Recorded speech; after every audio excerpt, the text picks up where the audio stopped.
वडिलोपार्जित मालमत्ता, स्वकष्टार्जित मालमत्ता, एकत्रित कुटुंबाची मालमत्ता, या सगळ्या मालमत्तांचं वाटप, त्या वाटपाला दिलेलं आव्हान, या सगळ्या गोष्टी किंवा हे सगळे मुद्दे एकाच निकालात असणं हे सहसा होत नाही.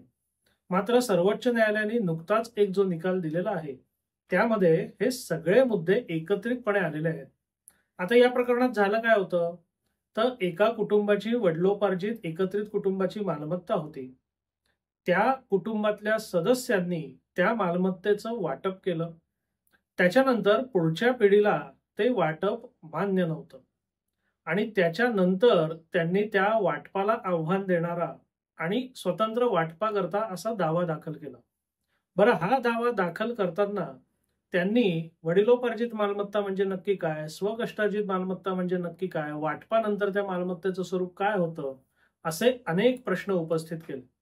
बरं, हा जो दावा किंवा हे जे प्रकरण होतं ते अगदी पहिल्या न्यायालयापासून म्हणजे तालुका न्यायालयापासून वरती येत येत येत थेट सर्वोच्च न्यायालयापर्यंत पोहोचलं. सर्वोच्च न्यायालयाने या एकंदर प्रकरणाची सगळी सुनावणी घेतली आणि आपल्या निकालामध्ये काही अत्यंत महत्वाची निरीक्षणं नोंदवलेली आहेत. आता सर्वोच्च न्यायालय आपल्या निकालात काय म्हणतं ते आपण थोडक्यात बघूया. After the joint family property has been distributed in accordance with the law, it ceases to be joint family properties and the shares of the respective parties become their self-acquired properties.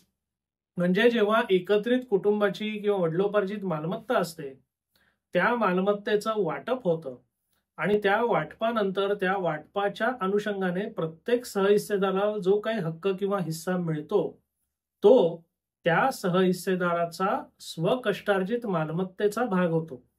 म्हणजे वडिलोपार्जित मालमत्ता, त्याचं वाटप आणि वाटपानंतर मिळणारा हक्क यामध्ये त्या मालमत्तेच्या मालकीचं स्वरूप वडिलोपार्जित पासून स्वकष्टार्जित होतं आणि ते तसंच पुढे कायम राहतं.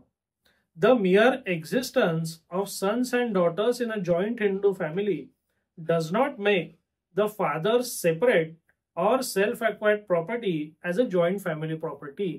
म्हणजे एकत्र कुटुंब जर एखादं नांदत असेल, त्या कुटुंबामध्ये मुलं मुली असे अनेक सदस्य असतील, ते एकत्र राहत असतील, तर केवळ ते कुटुंब एकत्र राहत असल्याच्या कारणास्तव वडिलांची जी स्वकष्टार्जित मालमत्ता आहे ती कौटुंबिक मालमत्ता ठरवता येणार नाही. It is a settled principle of law that there is no presumption of a property being a joint family property only on account of existence of a joint Hindu family. म्हणजे हे कायद्याचं स्थापित तत्व आहे की केवळ कुटुंब एकत्रित राहत असल्याच्या कारणास्तव कोणत्याही मालमत्तेचं स्वरूप बदलणार नाही किंवा त्या एकाच कारणामुळे कोणतीही मालमत्ता कौटुंबिक मालमत्ता झाली आहे असं आपल्याला म्हणता येणार नाही. डॉक्ट्रिन हे सगळ्यात महत्वाचं आहे. Doctrine of blending of self acquired property with joint family. It is settled law that a property separate or self acquired of a member of a joint Hindu family may be impressed with the character of a joint family property if it is voluntarily thrown by the owner into the common stock with the intention of abandoning his separate share or ownership. म्हणजे blending of separate property आणि joint family property म्हणजे स्वकष्टार्जित मालमत्ता आणि कौटुंबिक मालमत्ता याचं एकत्रीकरण किंवा याचं मिलन कसं होऊ शकतं किंवा होऊ शकतं का, तर असं होऊ शकतं.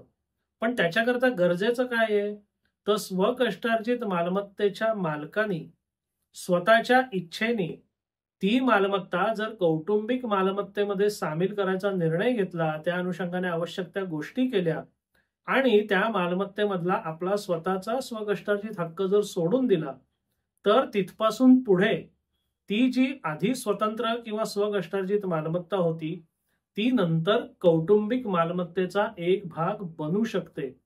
मात्र त्याच्याकरता दोन गोष्टी अत्यंत महत्वाच्या आहेत. एक म्हणजे त्या मालकाने ती मालमत्ता कौटुंबिक मालमत्तेचा भाग केला पाहिजे आणि त्याने आपले जे काही हक्क किंवा अधिकार असतील ते सोडून दिले पाहिजेत. आणि हे जोवर होत नाही तोवर केवळ कुटुंब एकत्र राहतंय म्हणून किंवा एखाद्या कुटुंबात अनेक सदस्य आहेत म्हणून कोणत्याही सदस्याच्या स्वकष्टार्जित मालमत्तेला कौटुंबिक मालमत्तेचा ठप्पा किंवा लेबल आपल्याला लावता येणार नाही. एकत्रित मालमत्ता, स्वकष्टार्जित मालमत्ता, वाटप या सगळ्या मुद्द्यांच्या दृष्टीने हा एक अत्यंत महत्वाचा आणि दूरगामी असा निकाल आहे. आपल्यापैकी अनेकांचे मालमत्तेसंदर्भात अनेक दावे सुरू असतात आणि बहुतांश वेळेला त्या दाव्यांमध्ये नक्की आपल्याला काय हवंय, नक्की आपल्याला काय हवंय, काय मिळू शकतं याचा ताळमेळ नसतो.